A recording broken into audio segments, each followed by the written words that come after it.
ನಾಳೆ ಕೆಆರ್ಎಸ್ನ executive engineer office ಮುಂಭಾಗ ಇದುವರೆಗೂ ಸರ್ಕಾರ ನೀರು ಬಿಡುತ್ತೆ ಅಂತ ನಾವೆಲ್ಲ ಕಾದೋ, ಆದರೆ ರೈತರಿಗೆ ನೀರು ಬಿಡೋದಿಕ್ಕೆ ಸರ್ಕಾರ ಮುಂದಾಗಿಲ್ಲ. ಆದ್ರಿಂದ ನೀರನ್ನ ಬಿಡಲೇಬೇಕು ಅಂತ ಆಹೋರಾತ್ರಿ ಧರಣಿನ ಕೆಆರ್ಎಸ್ ಎಕ್ಸಿಕ್ಯೂಟಿವ್ ಇಂಜಿನಿಯರ್ ಆಫೀಸ್ ಮುಂಭಾಗ ಮಾಡ್ತಾ ಇದ್ದೀವಿ.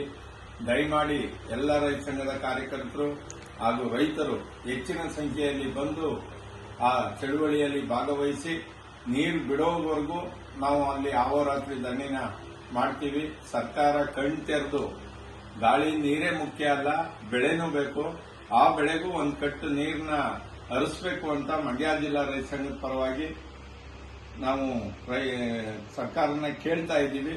ಅದೇ ರೀತಿ ಎಲ್ಲರೂ ಆ ಸಭೆಯಲ್ಲಿ ಭಾಗವಹಿಸಿ ನೀರು ಬಿಡೋವರೆಗೂ ನಾವು ಅಲ್ಲಿ ಅಹೋರಾತ್ರಿ ಧರಣಿನ ಮಾಡೋಣ. ತಾವೆಲ್ಲ ಸಹಕಾರ ನೀಡಬೇಕು ಅಂತ ಮಂಡ್ಯ ಜಿಲ್ಲೆಯ ರೈತ ಸಂಘದ ಪರವಾಗಿ ತಮ್ಮನ್ನೆಲ್ಲ ಕೇಳ್ಕೊಳ್ತೀವಿ.